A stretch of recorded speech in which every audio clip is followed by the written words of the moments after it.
Beyond Reason Radio.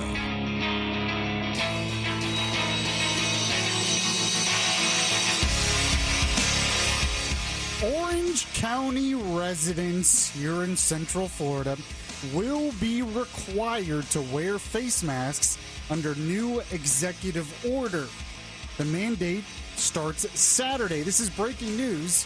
Lately, I've been starting my show with breaking news, but there you go. I don't know. So now the breaking news is that if you live in Orange County, which is where Orlando is, you will have to be wearing a mask while you're in a public place. I'm going to go over some of the numbers today when it comes to the coronavirus, when it comes to COVID-19, because we deserve some perspective here. I know perspective. Nobody wants perspective anymore, but we're going to do that. Now, what's really interesting about this, once again, we want feelings. Yeah, exactly. It was just a week ago that Jerry Deming said he did not want to do this because it would increase interactions with police. And, police are bad now. We can't have that. And, of course, we were letting people protest by the thousands, shoulder to shoulder, and shouting, all this stuff. You know what's coming out when you're shouting. None of these people were saying anything about it. Yeah. They were focused on other issues. Now, cases are going up. Surprise, surprise. And now we got to wear masks. So I guess that solves everything. I don't know. But here, I have so much to say on this. I have so much to talk about on the show today. So here is the breaking news. It's according to clickorlando.com. Anyone in Orange County, including within the city limits of Orlando, will be required to wear a face mask beginning this Saturday while out in public under a new mandate by Mayor Jerry Demings. The countywide executive order comes as Orange County, along with the rest of Florida, reported a record number of new coronavirus infections Thursday. The Florida Department of Health on Thursday reported 3,207 new cases of COVID-19 as well as 43 new deaths. Under Deming's order, quote, every person working, living, visiting, or doing business in Orange County will be required to wear face coverings consistent with the Centers for Disease Control and Prevention guidelines while in any public space.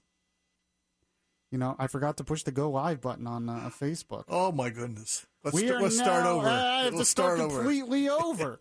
No, we are about to go live on Facebook. You can like the Beyond Reason Radio Facebook page. Send me a friend request on Facebook as well. You know what? Let me just introduce the show like I do, and we'll get back into the breaking news.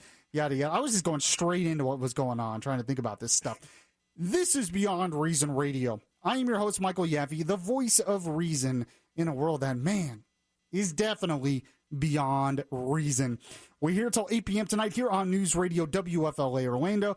Like I said, we're also on Facebook Live as well. You can like the WFLA Orlando Facebook page, or you can like the Beyond Reason Radio Facebook page and see it there. You can also catch the podcast on the iHeartRadio app after the show is over.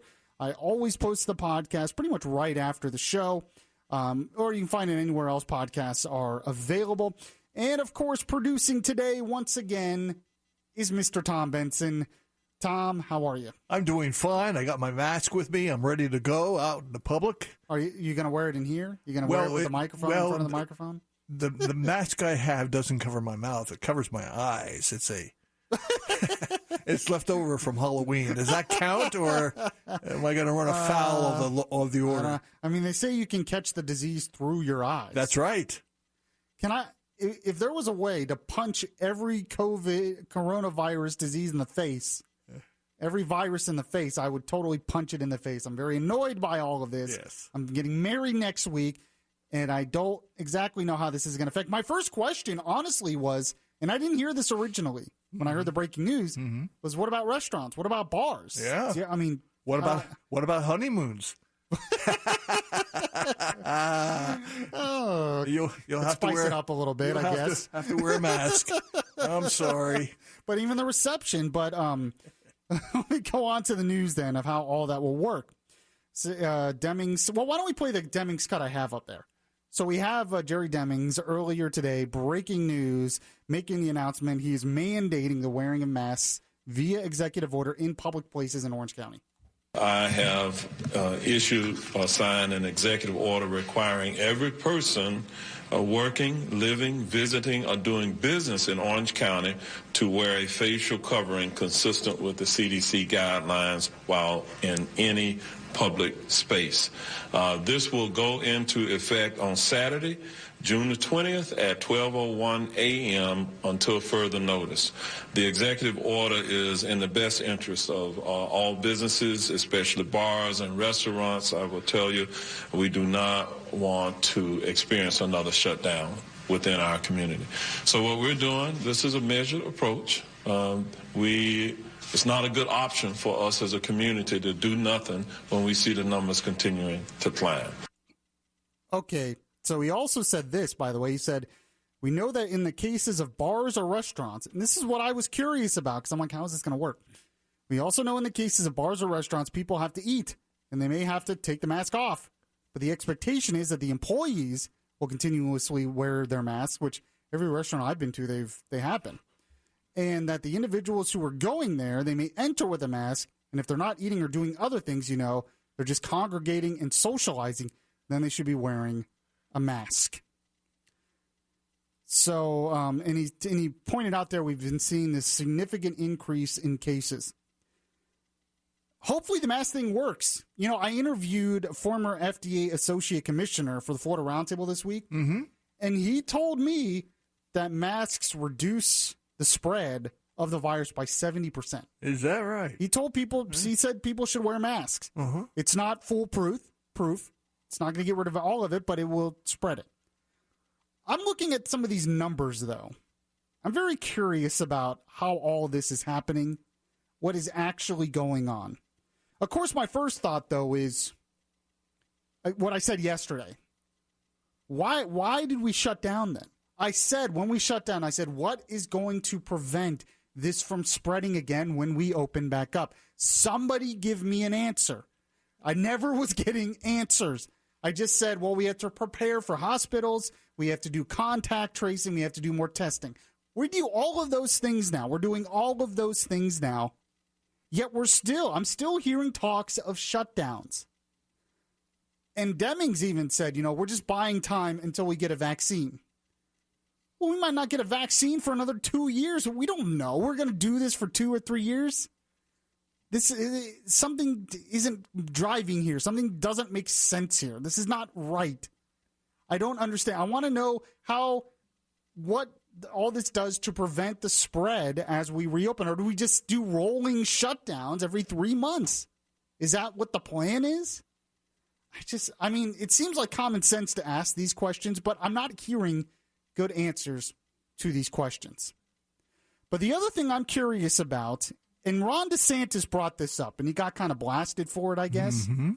He has been saying that the reason why we've seen such an increase in the number of cases is because we're doing more testing. And so I'm looking at the numbers. Yes, we have vastly increased the amount of testing. But that's not the important part. What's really important is not that we've increased testing in general. The important part is who we're testing. When all this started, the only people that were getting tested were people that were sick or they knew were in contact with someone from overseas or something. So the people that were getting sick were getting tested, and a lot of them were going in the hospital. But we found out that a lot of people in society were either just getting mild symptoms or were asymptomatic, didn't have any symptoms.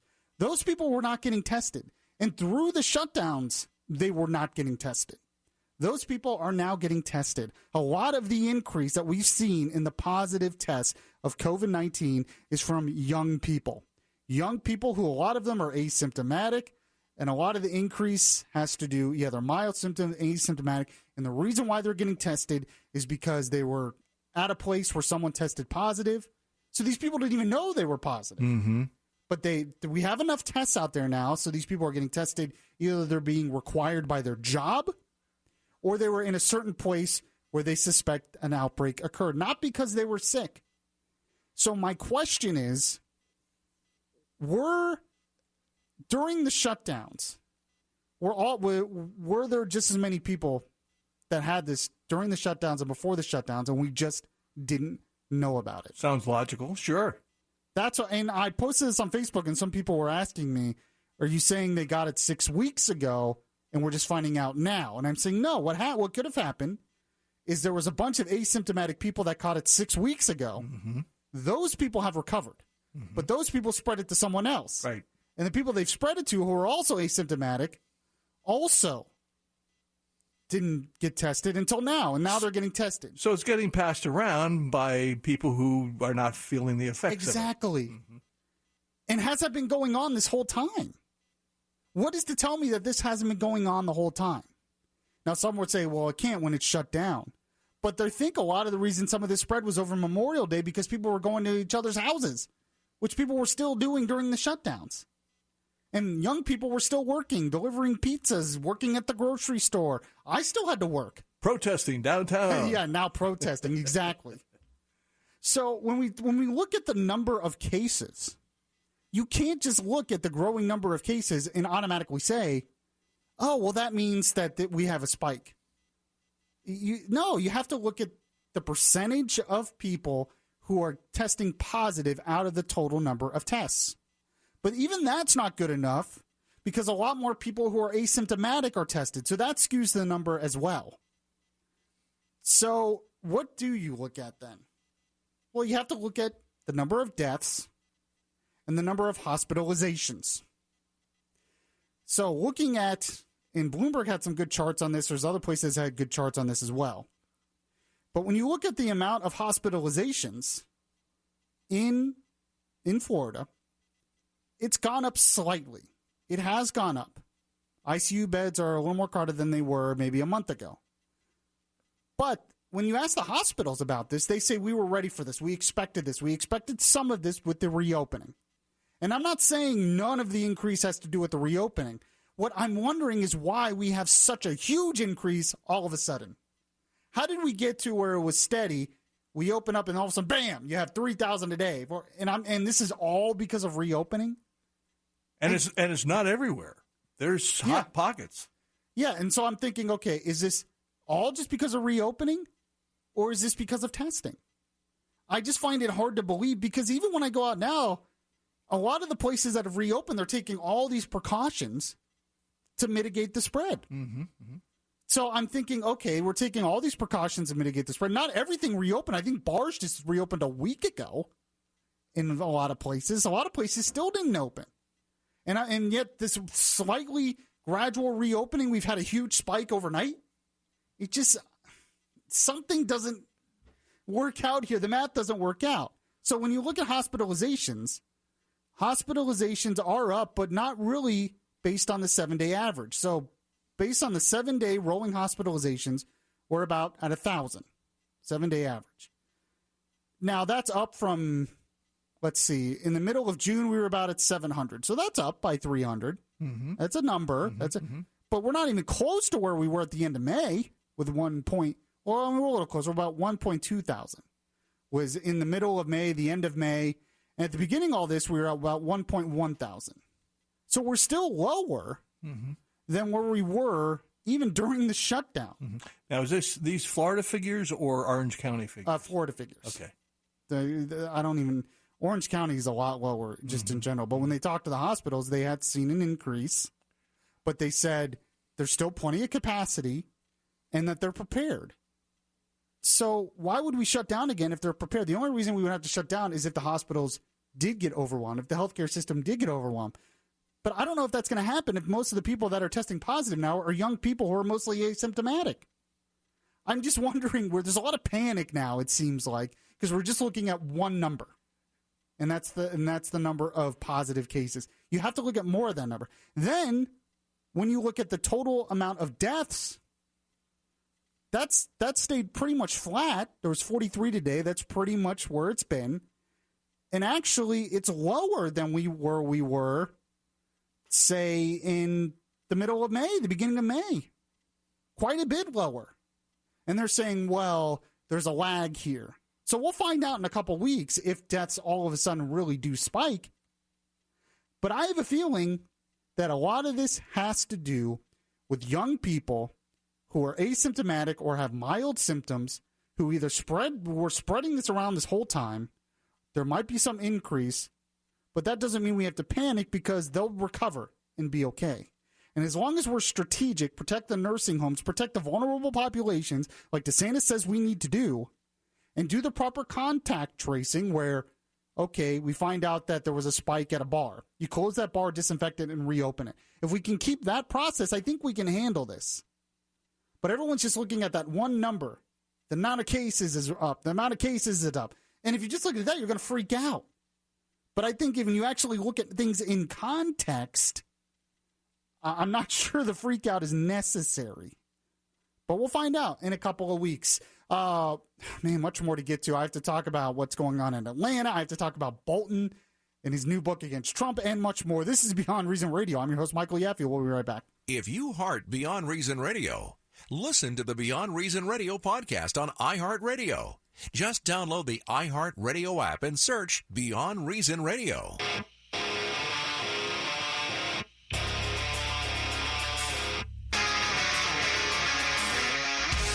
The place where we talk faith, culture, and politics.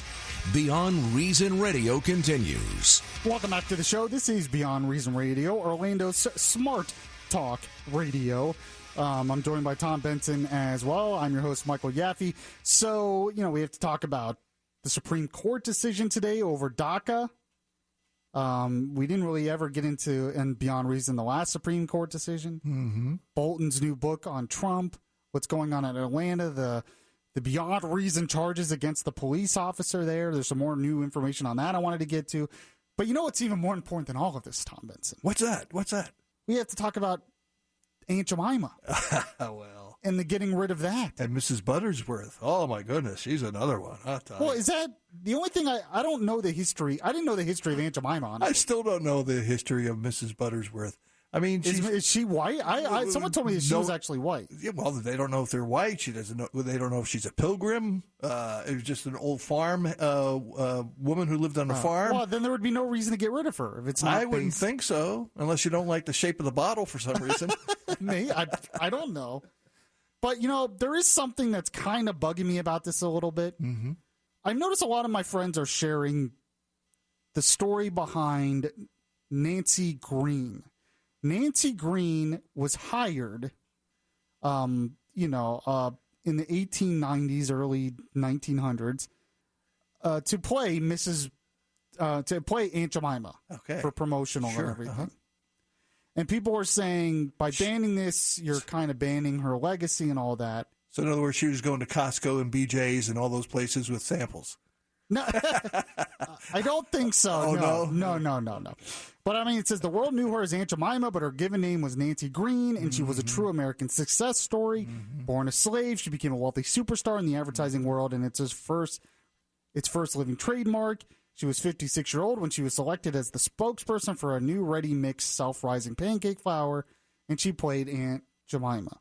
That's not the issue, though. Well, that's what I want to get at, because people are sharing this, and other people will read that and think, oh, well, Aunt Jemima was based off of her. Uh-huh.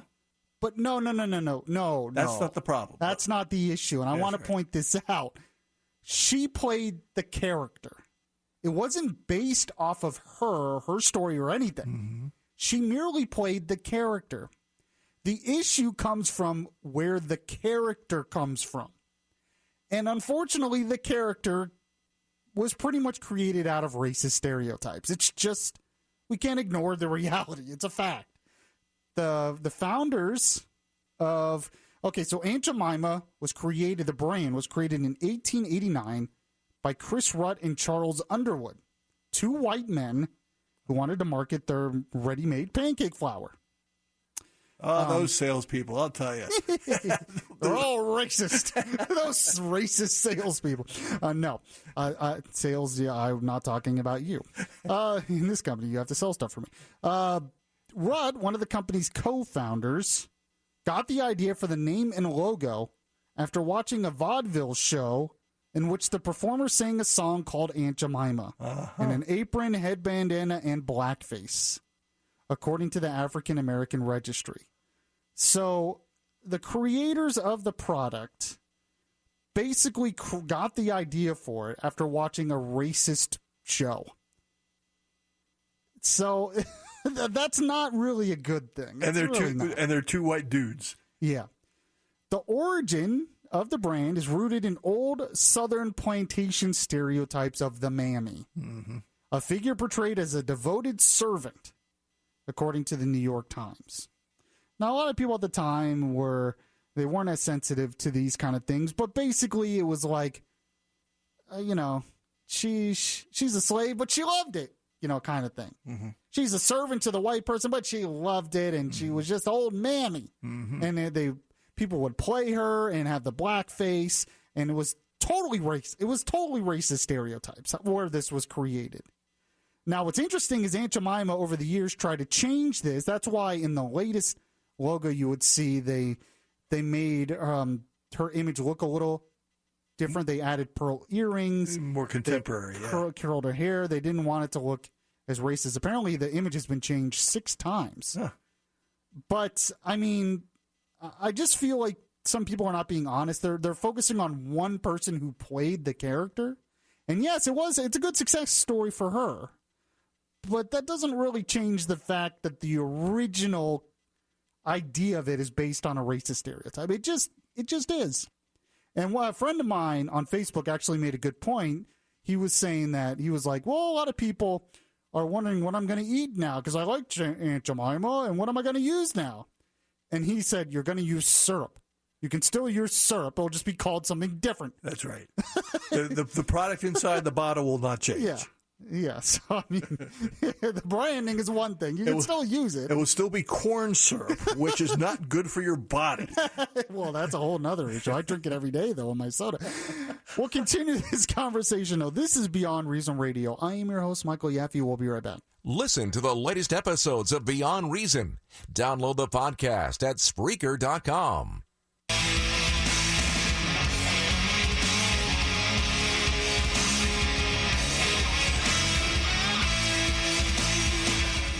The conscience in your ear telling you the difference between right and wrong.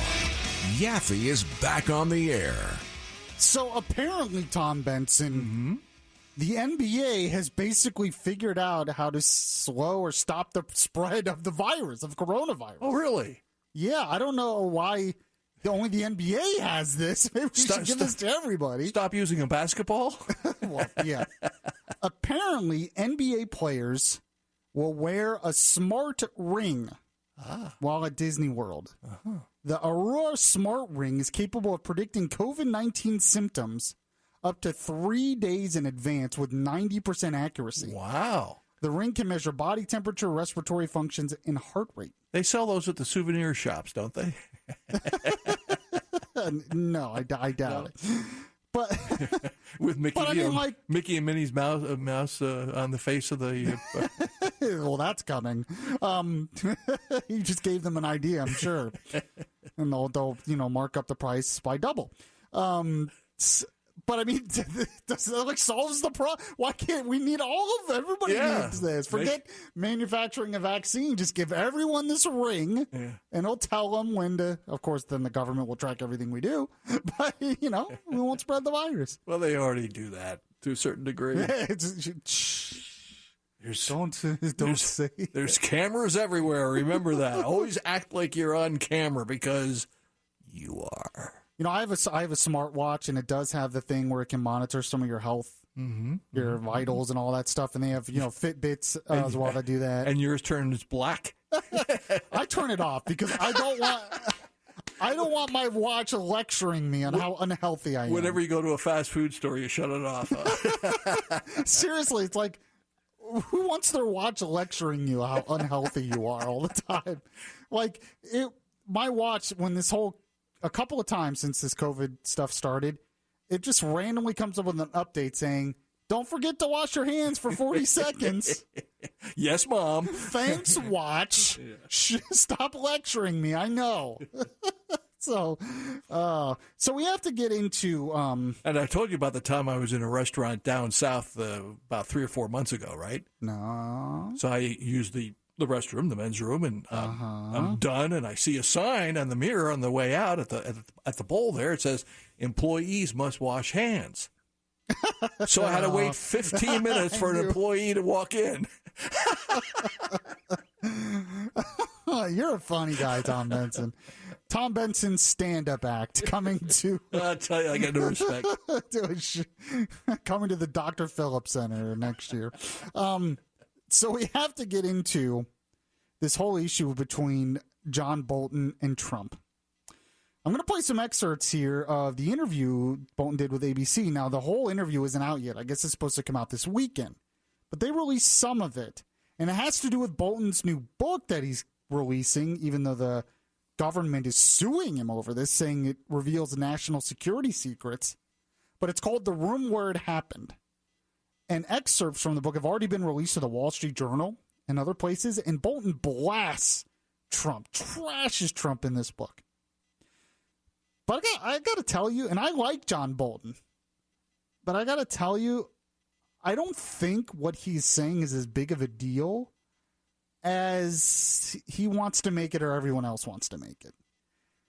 And everybody else wants to publicize it because he's a turncoat.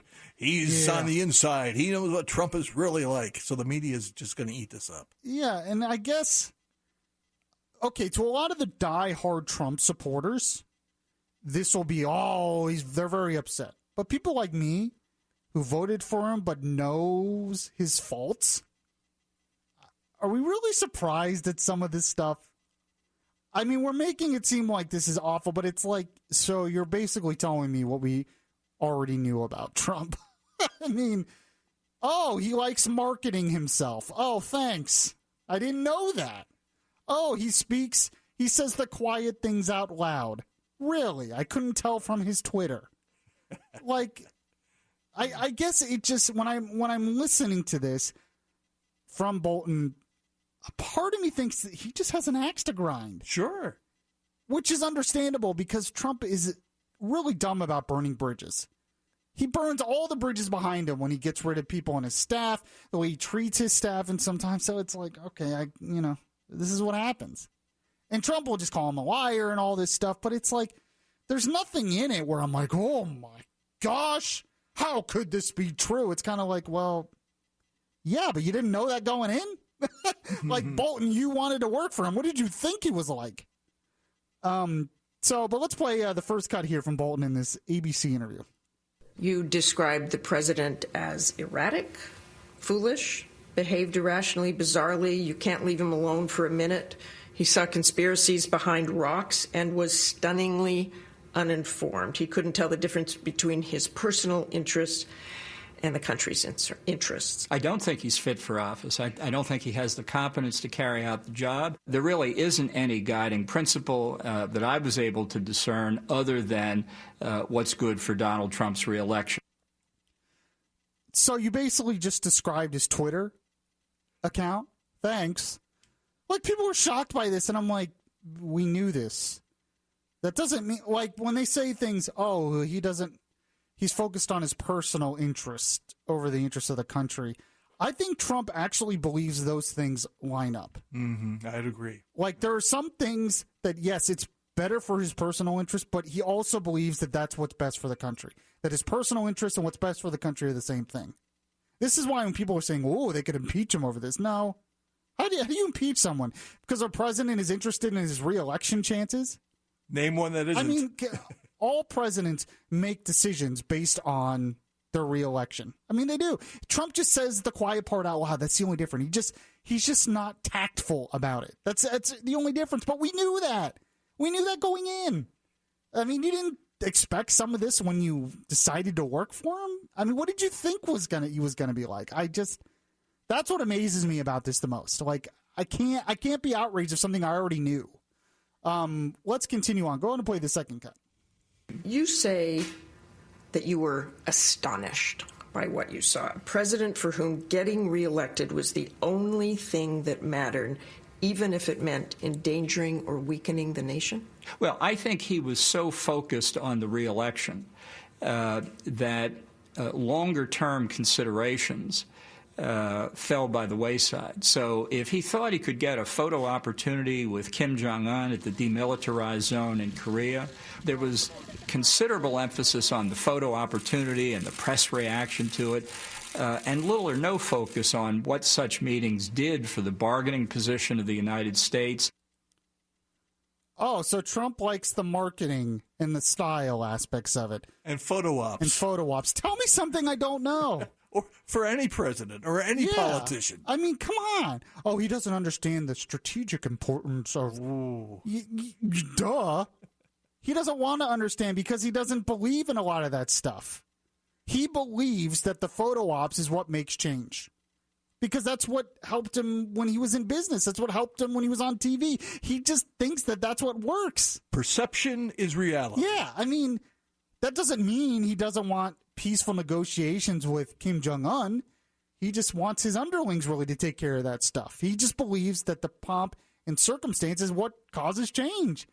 I'm just like, what did he expect? I mean, seriously, did you actually think you were going to go in there and Trump was going to be Albert Einstein and the smartest guy in the room and have all these things figured out all the time? No, that's not how Trump works.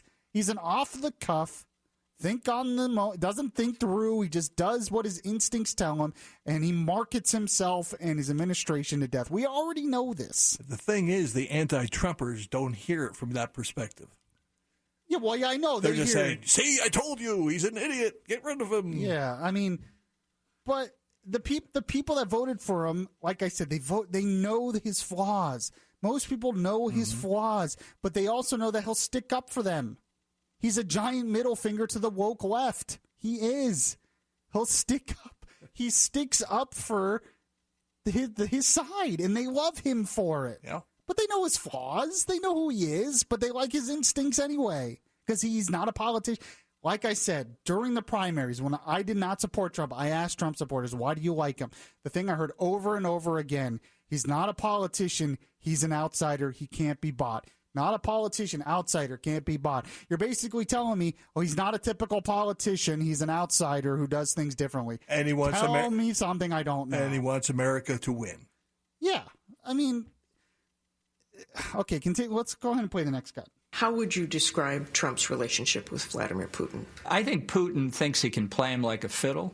I think Putin is smart, tough. He plays a bad hand extremely well. I think he sees that he's not faced with a serious adversary here, and he works on him, and he works on him, and he works on him.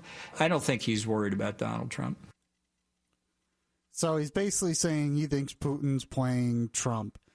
A lot of that is because Bolton has a completely different view of foreign policy and negotiations and trade than Trump does. They have different worldviews. I'm just amazed. I know I keep repeating myself here, but I don't understand what Bolton expected. What did he expect? Did he really expect it to be any different? Go on and play the next cut. What happened to the deal maker in those situations? Well, the president may well be a superb deal maker when it comes to Manhattan real estate, dealing with arms limitation treaties on strategic weapons, dealing in many, many other international security issues are things far removed from his life experience. When you're dealing with somebody like Putin who has made his life understanding Russia's strategic position in the world against Donald Trump, who doesn't enjoy reading about these issues or learning about them, it's a very difficult position for America to be in. So Trump isn't the most well-read person in the room. Like I said, I already know. I mean, come on. But the biggest problem with all of this is the guy who's running against him is practically senile at this point, barely alive. Joe Biden, that's Trump's biggest asset. So you're going to tell me, oh, Biden will be better. I guess the only thing about Biden is he'll have his people do it. I don't know. But I mean, you're basically telling me that Trump isn't the most well-read, that he works mostly off instincts, that he believes marketing things is important, and that he mixes his reelection incentives with what's best for the country. and he's off the cuff and says the quiet things out loud. Okay, I noticed that on his Twitter already. I get articles of impeachment here. That's what I hear. I mean, just kidding. I mean, he basically said that, but then Bolton wouldn't testify against him in the impeachment trial, which ruins his credibility. It kind of makes it seem like he just wants a book and make money off a book when he wasn't there in the important part. But he also said, they shouldn't have focused on Ukraine. They should have focused on everything. But even this other stuff, like they're saying that when Trump talked to President Xi in China, he said Trump immediately turned the conversation to the coming U.S. presidential election, alluding to China's economic capability and pleading with Xi to ensure he'd win. Now, a lot of people will say, this is them interfering with the election. He's basically just saying that he believes that some kind of deal with China will help his re-election chances, which a lot of presidents, they do this stuff all the time. Trump just said the quiet part out loud. They just do. Everybody does deals. I mean, they do these deals, and he believes it's best for the country, but he also believes it's best for his re-election. It's all just one thing in his head. And a lot of presidents do this. Trump is just he just says it out loud because he's Trump. It's not good. I'm not saying it's good. It doesn't make the president look good. It might hurt his re-election chances, maybe. I don't think Bolton's necessarily lying about everything he's saying. I'm just saying, tell me something I don't know, basically. It's hard for me to be outraged when we knew what we were getting into when we voted for the guy. Just saying. This is Beyond Reason Radio. I'm your host, Michael Yaffee. We'll be right back. Download the iHeart Radio app and catch the Beyond Reason Radio podcast.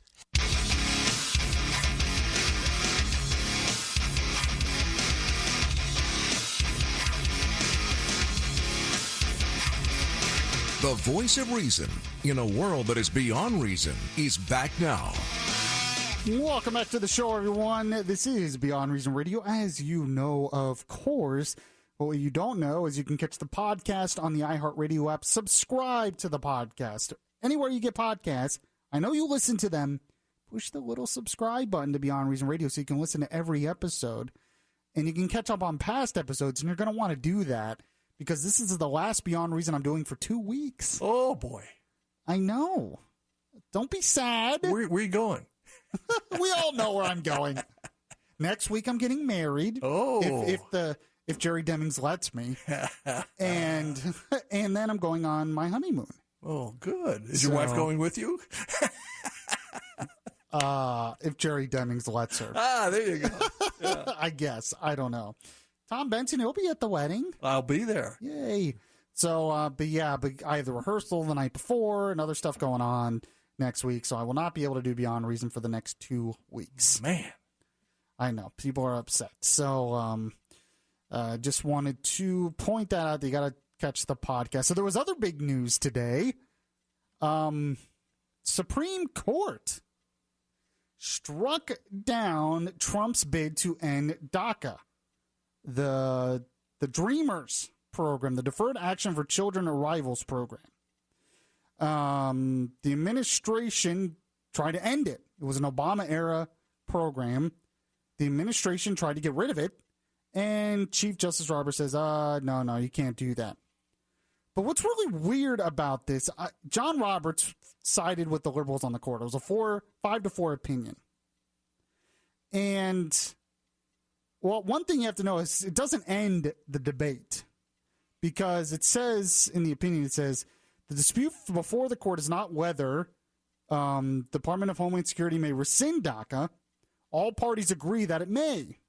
The dispute is instead primarily about the procedure the agency followed in doing so. So basically, they found some bureaucratic legal loophole that says, Trump can get rid of it, but he just didn't do it right. So you got to go back and do it right. Now, Justice Napolitano on Fox News pointed out, he said there was a law called the Administrative Procedure Act, which requires the executive branch to jump through certain hoops before it promulgates those rules. The Supreme Court here said the Trump administration failed miserably to jump through those hoops. I got to tell you, I don't buy this. This reminds me of what happened with Obamacare and John Roberts. So John Roberts, during the Obamacare decision, basically almost admitted that it was unconstitutional. It would have been unconstitutional, except for the fact that he all of a sudden decided that the mandate, the insurance mandate required under Obamacare, he all of a sudden said it was a tax. Oh, well, it's a tax. So it is constitutional now, even though the Obama administration argued to the Supreme Court that it was not a tax. They even said themselves it was not a tax. But John Roberts, because he basically wanted it to pass, it seems like, he just stretched it so much, had to find some way, twisted himself in knots to make sure Obamacare stayed, it almost seems like.